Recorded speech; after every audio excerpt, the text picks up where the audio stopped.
Hello everyone and welcome to another CPD talk. My name is Jasmine and I'm a Senior BMS in the Blood Transfusion Laboratory. Today we're going to go through how to dissect and answer questions, including those to do with essays, because we need to understand the question so that we can give the correct answer. What we're going to go through today is the types of questions that there are. So this includes essay, multiple choice and short answer questions. Do all of the questions need the same amount of analysis? Finding the keywords and what they mean, how we should be using this information, and then we're going to go through examples of questions and the worksheet connected to this talk. So, what type of questions are there? There are three main types of questions that you may come across in your career and studies.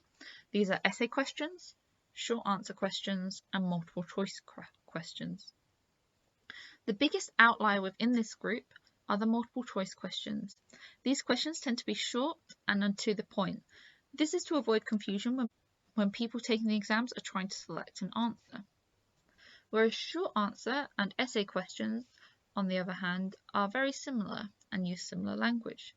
Normally the biggest difference between these two will be either the time limit, word count, or that you will get a group of short answer questions instead of just one or two essay questions. In this presentation, we will be focusing on the short answer and essay questions over the multiple choice type. Although there will be some overlap, so this should still help inform your answering of multiple choice questions. If people are interested in multiple choice questions, then please let me know and I can look into doing another presentation specifically on this. So, common mistakes. When marking people's work, there are some common mistakes that are seen over and over again, where the person has not understood the question. These include people not reading the whole question, so their answer discusses the subject matter of the question, but doesn't really answer it. People spending the majority of their time answering a small section of the question instead of the question as a whole. People ignoring restrictions set in the question, or the opposite, and only talking about the restrictions whilst ignoring the actual questions, and many more, which is why it's important to understand the question before you start to answer it. Do all questions need the same amount of analysis? The simple answer is no. As with all things, common sense is important when dealing with any form of exam or piece of work. If you're completing a piece of work where you need to answer 10 short answer questions, you're not going to do an in-depth analysis of each question. You would run out of time. Similarly, if you only had one question to answer, which is meant to make up either a large word count or a whole piece of evidence for a portfolio, then you would spend a lot longer making sure you have a good understanding of the question, as it will be worth more overall. The general rule for an essay question is to spend about 10 to 15 minutes analysing the question before you start your work. You can then also use this as a starting point for short answer questions. If you spend 10 to 15 minutes analysing an essay question, then you should spend the same amount of time analysing all of the short answer questions. So, for example, if you had 10 short answer questions, then you would spend between a minute and a half analysing each question individually. We're now going to move on to breaking down the questions. When it comes to looking at each essay question or short answer question, you can generally split these down into three keyword types.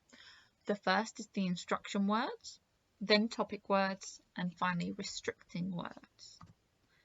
So, let's start with instruction words. In most questions, you'll find one or more instruction words. Instruction words tell you what your essay or answer should do. To interpret the question accurately, you must understand exactly what these words mean. I now have a huge list of these words, which I will go through quickly, but obviously if you want more in-depth analysis of these, then I would suggest looking into it on your own, because I would be here all day if I went through every single one in great details. So these are in alphabetical order. So we're going to start with account for. So this is to give the reasons for something. Analyze. you would focus on the how and why of an issue or topic.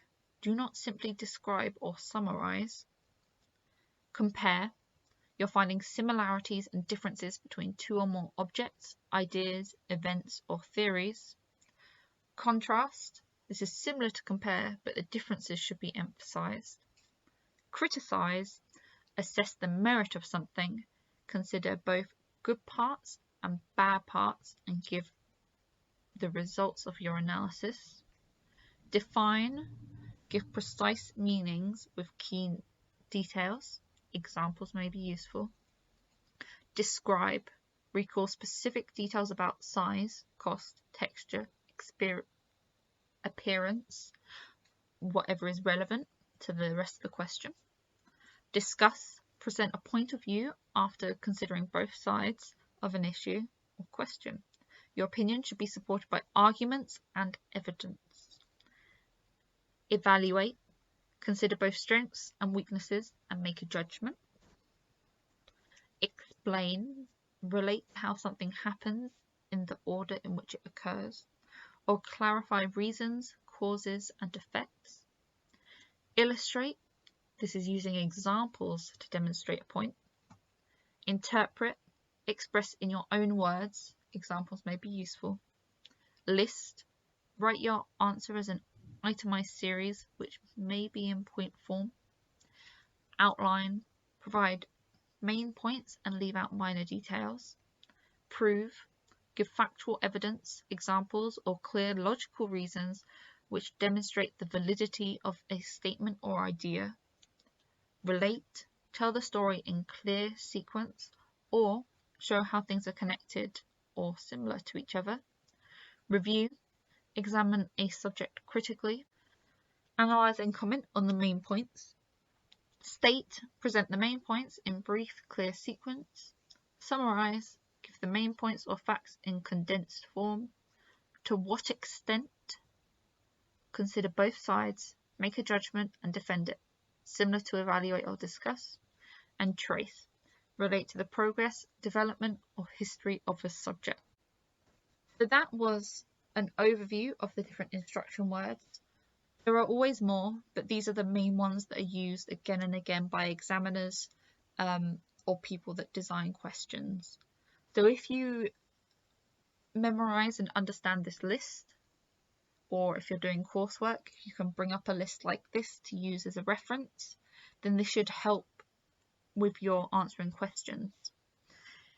This part is pivotal to how you should be writing your answers. If a question asks you, for example, to account for the reduction in staff within the NHS in the last 10 years, you instead write an essay comparing NHS jobs to other jobs available, or you may be able to pick up the occasional mark, you'll not have properly answered the question. So you can see how it could completely change what answer the examiner is looking for. We're now going to move on to topic and restriction words. Topic words are usually easy to locate. They tell you what you have to write about. So in the previous example, the topic words would be reduction in staff and the NHS. Restriction words, however, are words or phrases that narrow the topic and make it more specific. So again, using the previous example, the restriction words would be in the last 10 years. So you're talking about the reduction of staff in the NHS. They don't want you to go back 50 years. They're looking specifically at the last 10 years, and that's how it's restricting your writing. Once you have identified all of this information, we then need to look at how to use it. By dividing the information into these three types of keywords, it helps us to understand what in the question is actually important. So if we revisit some of the common mistakes, we can see how analysing the question may help to eliminate these. People not reading the whole question, so their answer discusses the subject matter of the question but doesn't actually answer it. The analysis of the question would show the subject matter, but the analysis of the instruction words would show the writer what the examiner wants with regard to the subject matter, and therefore would help prevent us writing the incorrect information. People spending the majority of their time answering a small section of the question instead of the question as a whole. By analysing the question, it can help to clarify which parts of the question are most important and the general focus of the question. People ignoring restrictions set in the question, or the reverse and only talking about the restriction. Identifying the restriction words will indicate which parts of the questions are restrictions and which are not, helping to clarify that these are not topics to discuss and therefore will focus your answer. So you can see how this information would help impact your writing in a positive manner. Now that we've gone through all of that, I'd like you all to have a look at the worksheet on QPulse. The document number is on the screen at the moment and it'll be in the description box. I'd like you to attempt to break down the questions into the 3 types of keywords, and then I want you to try to rewrite the question using your own words by completing the following sentence in no more than 25 words. The question is asking me to. By doing this, it allows you to see the question in your own words and language, and it will make it easier for you to understand. So that bit is very personal, and as long as you've got the right topic words and restriction words in place, that will vary from person to person. If you pause the video now and attempt that, and then come back, and we will go through some of the answers together. Question 1 on the worksheet is, describe what a blood group antigen is. Include details of the major blood group systems, clinical significance and genetics, the chemical structures of ABO and RH antigens. So I've now split this down and I've color coded it. So the instruction words are describe, topic words are what a blood group antigen is, clinical significance, genetics, and chemical structures of ABO and RH antigens, and restriction words. So in this case, I haven't highlighted any because I would need to highlight over things, but it depends on how you would interpret the question as to whether you would see part of these as restricting words. So you could say that the latter part of the question is restricting, as it's restricting you to talk about these points when describing what a blood group antigen is, or it's specifically in the latter half asking you for the chemical structures, asking you for only the chemical structures of ABO and RH antigens. The other thing that's important here is my instruction words. I've only highlighted describe, but technically include is still an instruction. So it's asking me to also include details. So that should really be highlighted in red as well. I have changed the question to say, the question is asking me to recall specific details about the clinical significance of common blood group systems, including ABO and RH systems, what a blood group antigen is, and the chemical structures of only ABO and RH antigens. So I've obviously rewritten that in my own words. I've put in a more obvious restriction there, and I've changed the instruction word a little bit. That's just to do with my own interpretation though. Everyone would have interpreted this differently. So if we move on to the next question, and from here on out, I'm only going to be going through which words are topic words, restriction words, instruction words. So number 2, give an account of a personal situation in your training when you felt your personal limit of practice might be exceeded and what you did about it. So here I have got 2 different instruction words. I've got give an account of and what. So that's specifically asking you to give an account. So that's a personal thing. And the what part is specifically asking you for the procedure that you followed. Topic words to me were personal limit of practice, exceeded, and you did. And restriction words were in your training. So it's not asking about what you've done in your everyday life, it's asking specifically about during your training. Question number 3. Explain the term professional conduct in relation to patient care and sample analysis. So again, instruction word, normally at the front of the phrase, explain the term. Topic words, professional conduct, patient care, sample analysis, and restricting words, in relation to. So it wants to know about professional conduct, but only when talking about patient care and sample analysis, not when filling in spreadsheets, for example. Question 4. Outline the benefits of having well-trained staff. So outline is the instruction word, the topic word is well-trained staff, and benefit is the restricting word. It doesn't want to know the negatives, just the positives. And finally, list the various ways or situations in which information is given to and disseminated between staff within the work area. List is the instruction word.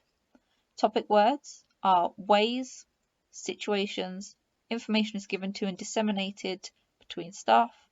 Restricting words within the workplace.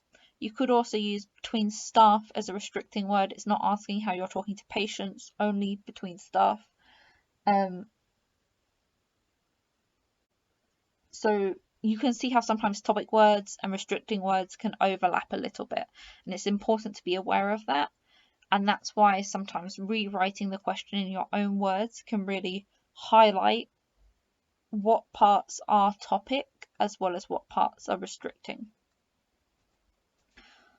Now we've been through that, I'm hoping that you all have a better understanding of how to answer questions, whether they be essay questions or short answer questions. You can see that understanding the question is as important as knowing the actual subject matter. It enables us to present the correct information and is an important skill which can help in many situations. So thank you all for watching, and if you complete a reflection on this and hand in the worksheet, I can make sure that you get a CPT certificate. I look forward to seeing you guys next time. Bye!